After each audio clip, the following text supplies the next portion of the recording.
একটা সময় ছিল যখন মানুষ অনলাইন ব্যবসা করতে আসছিল, সে যাই বিক্রি করছে মানুষ তাই কিনছে, সে যেভাবে বিক্রি করছে মানুষ সেভাবে কিনছে, সে যেই দামে বিক্রি করছে মানুষ সেই দামেই কিনছে।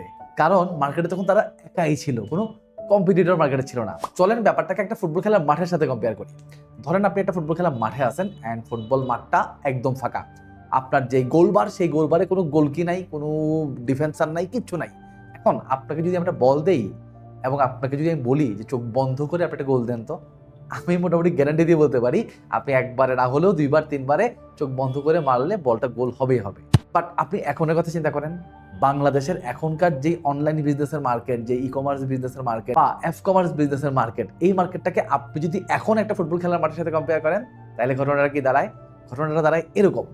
আমি আপনাকে একটা ফুটবল দিয়ে বললাম যে ভাই আপনি চোখ খোলা রেখে গোল দেন, ট্রাস্ট মি, আপনি এখন আর আগের মতো এত ইজিলি গোল দিতে পারবেন না।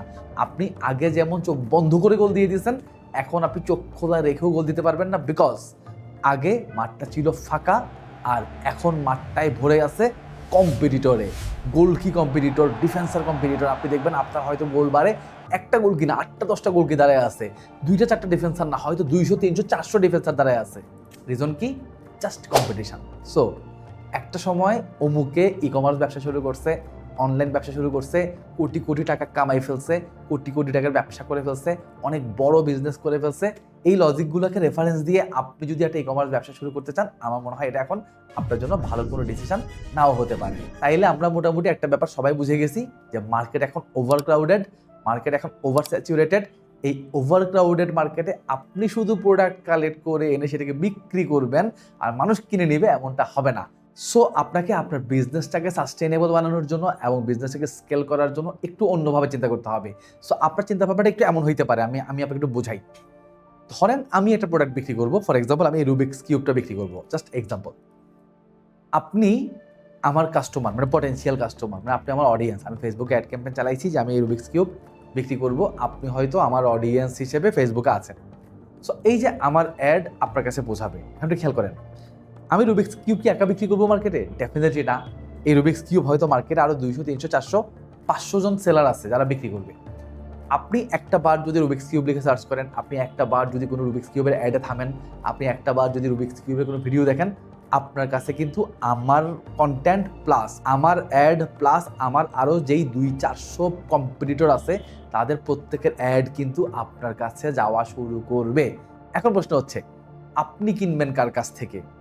আপনি কি আমার কাছ থেকে কিনবেন নাকি আমার যেই 200-300 কম্পিটিটর আছে তাদের কাছ থেকে কিনবেন? দেখেন, আপনি কিন্তু কিনবেন একজনের কাছ থেকে। সেটা আমিও হইতে পারি, সেটা আমার কম্পিটিটররাও হইতে পারে। এখন প্রশ্ন হচ্ছে কোন জন থেকে আপনি কিনবেন এক্স্যাক্টলি। আপনি এখন 2026 সালে যদি একটা অনলাইন ব্যবসা শুরু করতে চান, অথবা 2026 সালে আপনি যদি আপনার যে এক্সিস্টিং অনলাইন বিজনেস আছে এটাকে গ্রো করতে চান, আপনাকে এই অ্যাঙ্গেল থেকে ভাবতে হবে যে আমার মার্কেটে কম্পিটিটর আছে 300 জন, আমার যে টার্গেট অডিয়েন্স, আমার যে টার্গেট কাস্টমার, সে কিনবে একজনের কাছ থেকে। সেই একজনটা অ্যাকচুয়ালি কে? সো আপনাকেও চিন্তা করতে হবে সেই একজনটা হবো অনলি আমি। আমার টার্গেট অডিয়েন্স আমার কাছ থেকে কিনবে। এখন আপনার টার্গেট অডিয়েন্স আপনার কাছ থেকে কখন কিনবে? আপনি একটু নিজেকে দিয়ে চিন্তা করেন। এখন আপনার টার্গেট অডিয়েন্সের জায়গায় আপনি একটু আপনাকে বসায় দেখেন। আপনি চিন্তা করেন যে আপনি হলে কার কাছ থেকে প্রোডাক্ট কিনতেন, কেন কিনতেন, সে কি বললে কিনতেন, তার পেজটা কেমন হলে কিনতেন, তার ওয়েবটা কেমন হলে কিনতেন, তার পেমেন্ট সিস্টেমটা কেমন হলে কিনতেন, তার নিজের চেহারা দেখলে কিনতেন নাকি কোনো ইনফ্লুয়েন্সারের চেহারা দেখলে কিনতেন? আপনি কি শুধু একটা রুবিক্স কিউবই কিনতেন নাকি রুবিক্স কিউবের সাথে যদি একটা টিউটোরিয়াল দিয়ে দিত যে এই রুবিক্স কিউবটা মিলাইতে হয় কিভাবে, আমি একটা টিউটোরিয়াল আপনাকে দিয়ে দিলাম, নাকি আপনি তখন কিনতেন? আমি আপনাকে এখন কিছু সাজেশন দিব যে আপনি আসলে আপনার ভেতরে এই চিন্তা ভাবনাটা গ্রো করবেন কিভাবে। ফর এক্সাম্পল আপনি রুবিক্স কিউবই সেল করেন, তাহলে এখন আপনাকে যেটা করতে হবে, আপনাকে ফেসবুকে, গুগলে সব জায়গায় গিয়ে রুবিক্স কিউব লিখে সার্চ করতে হবে।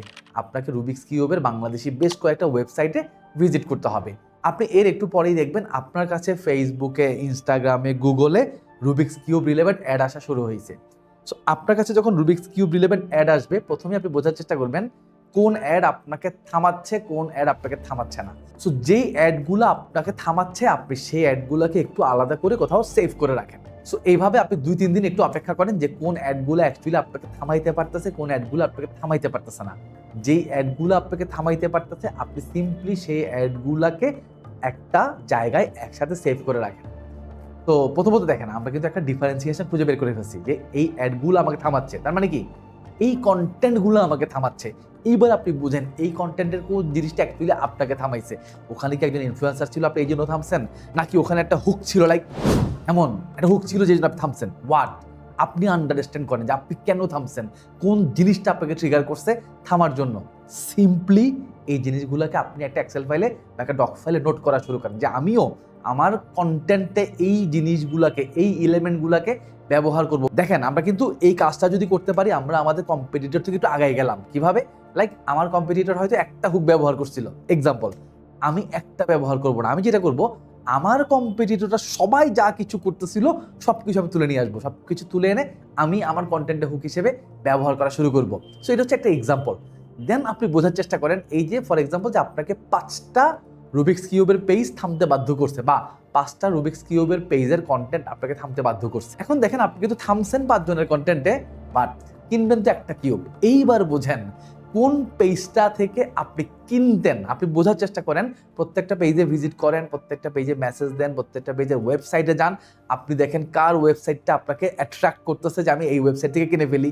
আপনি দেখেন কোন পেজে মেসেজ দেওয়ার পর তার মেসেজের রিপ্লাইটা শুনে আপনার মনে হচ্ছে না এটা একটা ট্রাস্টেড পেজ, এখান থেকে আমার কিনে ফেলা উচিত। সো বোঝেন সে কিভাবে কমিউনিকেশন করছে, অর্থাৎ যেই রুবিক্স কিউবটা আপনার কিনে ফেলতে মন চাইছে তারা কিভাবে আপনার সাথে কমিউনিকেশন করতেছে, তার পেজটাকে কিভাবে সাজাইছে, তার কভার ফটোতে কি ছিল, তার ওয়েবসাইটটা কিভাবে করা, তার ওয়েবসাইটের কোন অপশনটার কারণে, কোন ফাংশনটার কারণে, নাকি কোনো কাস্টমার রিভিউ ছিল রিভিউর কারণে, হোয়াট আমি জানি না। আপনি এক্স্যাক্টলি বোঝার চেষ্টা করেন অ্যাকচুয়ালি কোন পেজটা আপনাকে বাধ্য করতেছে এই পেজ থেকে রুবিক্স কিউব কেনার জন্য। সো যখন আপনি এটা আন্ডারস্ট্যান্ড করে ফেলতে পারবেন যে এই পেজটা, লাইক ধরেন ABCDE, এই 5টা পেজের মধ্যে সি পেজটা আমাকে বাধ্য করছে বা আমাকে ইন্ডিকেট করতেছে তুমি এখান থেকে কিনো, বিকজ এখানে হয়তো প্রাইসটা আপনি সব থেকে কমে পাইছেন, হয়তো এখানে আপনি ট্রাস্ট পাইছেন, হয়তো এদের পেজটা এতই গোছানো ছিল আপনার ভালো লাগছে, অথবা সে হয়তো রুবিক্স কিউবের সাথে একটা টিউটোরিয়াল ফ্রি দিচ্ছে আপনাকে, যেটা হয়তো আর কেউ দিচ্ছে না, যেটা এমন হইতে পারে। লাইক ধরেন ABC এবং E, এই 4টা পেজে রুবিক্স কিউবের দাম এক্সাম্পল 500 টাকা, আর D নাম্বার পেজে রুবিক্স কিউবের দাম হয়তো 550 টাকা, 50 টাকা বেশি, বাট সে আপনাকে এই রুবিক্স কিউবের সাথে আরেকটা জিনিস দিচ্ছে গিফট, সেটা হইলো একটা রুবিক্স কিউব কিভাবে সলভ করতে হয় সেটার টিউটোরিয়াল। পাশাপাশি সে হয়তো এটাও বলছে যে আমাদের একটা রুবিক্স কিউবের কমিউনিটি আছে, আমাদের একটা গ্রুপ আছে, আপনি কিন্তু সেই গ্রুপে কানেক্টেড হইতে পারেন এবং প্রতিদিন রুবিক্স কিউব নিয়ে আড্ডা দিতে পারেন, নতুন নতুন রুবিক্স কিউবের ইনফরমেশন পেতে পারেন, বাংলাদেশের আরও বেস্ট সেরা সেরা যে রুবিক্স কিউবার আছে তাদের সাথে কানেক্টেড হইতে পারেন। সো দেখেন আমাকে যদি এরকম কোনো অফার দেওয়া হয় আমি তাহলে বাকি 4টা পেজে 500 টাকা প্রাইস আর এই পেজে এক্সাম্পল 600 টাকা প্রাইস, আমি এই 600 টাকা দিয়ে কিনতে ইন্টারেস্টেড। সো দেখেন মানে মানে বোঝার চেষ্টা করেন জিনিসটা, অলওয়েজ প্রাইস না যে কম দাম হইলেই মানুষ কিনবে, ব্যাপারটা কিন্তু এমন না। অলওয়েজ বেশি দাম হলে মানুষ কিনবে না এমনও না কিন্তু, কারণ আমরা কিন্তু অলরেডি একটা এক্সাম্পল দিয়ে দেখাইছি আপনাকে আমি যে বেশি দাম হলেও আমি কিনতে ইন্টারেস্টেড যদি আমার জন্য জিনিসটা ভ্যালু ফর মানি হয়।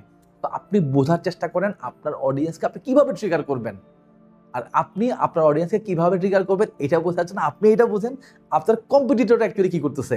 সো আপনার কম্পিটিটররা যা কিছু করতেছে আপনি সব কিছুকে কম্বাইন করেন, আপনি নর্মালি যেটা করতেছিলেন ওইটার সাথে ওই কম্বিনেশন অফ যে অফার সেগুলোকেও আপনার নিজের মানে রাইট নাও যে অফার আছে সেটার সাথে অ্যাড করেন, পাশাপাশি আরও নতুন কিছু আপনি ট্রাই করেন। সো আমার ধারণা আপনার এই যে 2026 সালে আমি যেটা বললাম যে অনেক গোল কি কিন্তু সামনে চলে আসছে, আপনি চাইলে এখন চোখ বন্ধ করে তো অনেক দূরের কথা, আপনি চোখ খোলা রেখেও গোল দিতে পারবেন না। সো আপনি যদি এখন ভাবেন যে আপনি চায়না থেকে জাস্ট প্রোডাক্ট আনলেন আর 2টা ছবি তুললেন, একটা ভিডিও বানাইলেন, আপনি ফেসবুক অ্যাড চালাই দিলেন, আপনার সব রুবিক্স কিউব ফাঁকা হয়ে যাবে, আপনার স্টক ফাঁকা হয়ে যাবে, তাহলে আপনি বোকার স্বর্গে বাস করতেছেন। সো আপনাকে অ্যাকচুয়ালি যেটা করতে হবে সেটা হচ্ছে, যেহেতু আমাদের সিচুয়েশন এমন যে আমরা এখন চোখ বন্ধ করে না, আমরা চোখ খোলা রেখেও যদি গোল দেওয়ার চেষ্টা করি, গোল হওয়ার চান্সেস খুবই লো। সো আমাদেরকে যেটা করতে হবে, আমার যেই কম্পিটিটর মানে আমার যে গোল কি তাদের থেকে আমাকে অনেক তাদের থেকে আমার স্ট্রেংথ বাড়াইতে হবে, আমাকে আরও অনেক স্ট্রং হইতে হবে, আমার ব্র্যান্ডের পজিশনিং আরও স্ট্রং করতে হবে, আমার অফার আরও স্ট্রং করতে হবে, আমার প্যাকেজিং আরও স্ট্রং করতে হবে, আমার কমিউনিকেশন আরও স্ট্রং করতে হবে, আমার মেসেজ আরও স্ট্রং করতে হবে, আমার প্রোডাক্টের কোয়ালিটি আরও বেটার আনতে হবে, এবং আমাকে ডেফিনেটলি আমার ক্লায়েন্টকে বা আমার কাস্টমারকে অথবা আমার যেই টার্গেট অডিয়েন্স তাদেরকে ভ্যালু ফর মানি অফার করতে হবে, তাহলেই আমার ক্লায়েন্ট বা আমার কাস্টমাররা আমার কাছ থেকে প্রোডাক্ট কিনবে, মানে আমার কম্পিটিটর থেকে না কিনে আমার কাছ থেকে প্রোডাক্ট কিনবে। সো শুরুতেই বলতেছিলাম, আপনি নিজেকে আপনার কাস্টমারের জায়গায় দাঁড়া করান আর চিন্তা করেন, বোঝার চেষ্টা করেন কি হলে আপনি কিনতেন। সো যেটা হলে আপনি কিনতেন এক্স্যাক্টলি সেটাই অফার করার ট্রাই করেন। সো আজকে এখানে শেষ করতেছি। অনলাইন ব্যবসা পাতি নিয়ে এরকম আরও প্রচুর ভিডিও নিয়ে আসবো। চ্যানেলটা সাবস্ক্রাইব করতে ভুলবেন না।